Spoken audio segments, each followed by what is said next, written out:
Alright guys, so welcome to the next video. In this video I'm gonna be talking about just this. I said in the last video I'm gonna be going over the same thing but just in the charts this time. So in this video I'm going over this gold on the 15-minute, alright? So this is a clear example of it. So let's say we have a support being formed right here. Alright? Or actually, yeah, that's your support being formed. So let's say price breaks the support, right? So we know that we have the reason why I'll be entering this trade is because we have this mirror candle right here. All right, so this mirror candle pretty much shows you that there's no traffic. So what I mean by traffic is we have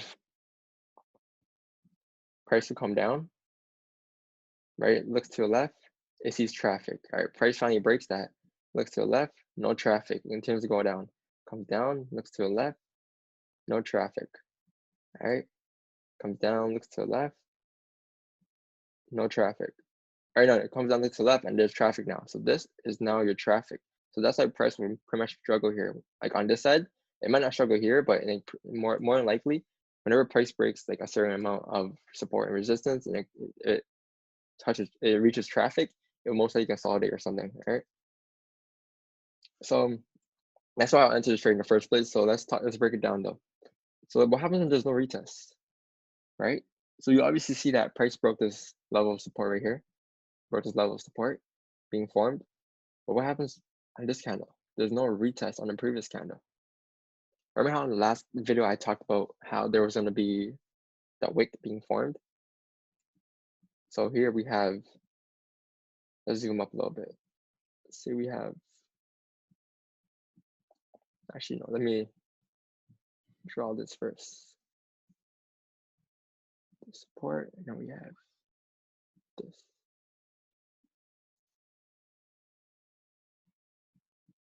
All right, so zoom in.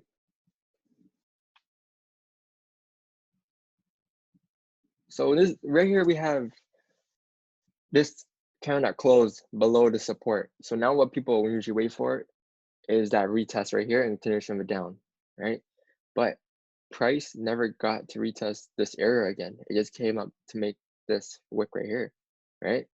So what I'll do here is, obviously this wick was made before this candle was formed. So what I'll do here is I will have my sell stops from here below this wick, right? Below this wick. I'll wait for this wick to form. Once this wick is formed, that's where my stop loss is for the sell stop, right? And once the sell stop activates, we're in this trade right there. All right. Wait, and so what happens here is price pretty much is made like a low. This is your low, and the next candle formed, it made a high. And now this is the low of that candle. All right. So we know that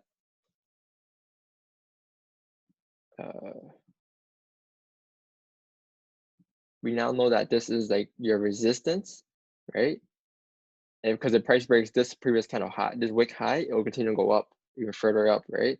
But since every level under here is respecting this resistance, we should be fine for this trade, right? So same as the next candle. The next candle formed, and this time it formed bullish. So since we got in like right here, I'll wait for this candle to form.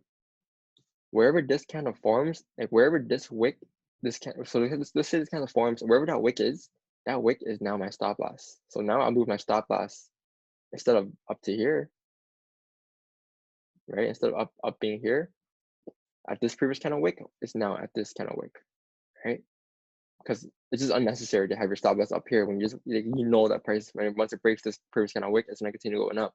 So now we have that wick being formed, showing us signs that this is now our resistance, right? This is our resistance now.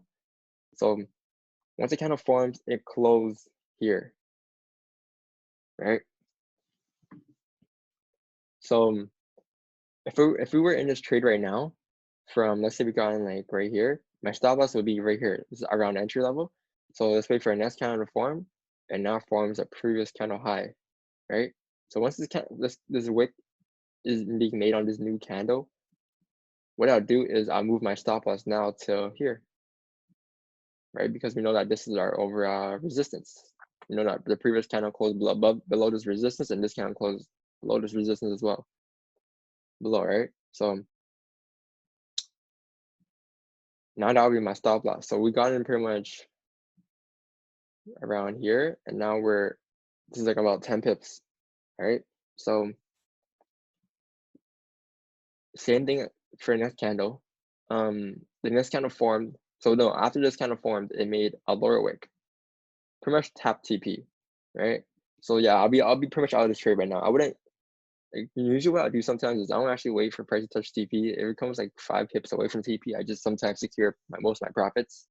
Right, and if it starts to retrace too far up, I just take profit because look how close it came to TP, right? So that's where I'll take my profits. So we'd be out of this trade by now. All right. But if you didn't get out of this trade, because you didn't actually hit your TP, now my stop loss would be this new kind of form. It didn't make a top wick, but it came down. So this would be my stop loss now. And now when this kind of forms, this would be my stop loss now. Right? And just write it down. Just moving your stop loss. Keep moving your stop loss. So that's very important. All right. All right. So in this example, we now have resistance being made right here, and we have support. Our next resistance. This is our next target. All right. So this is target. This is all right.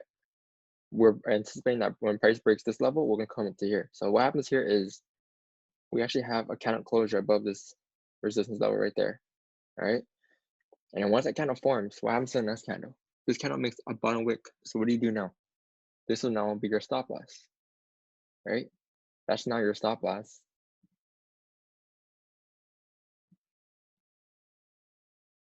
Right? With your buy limit being right there.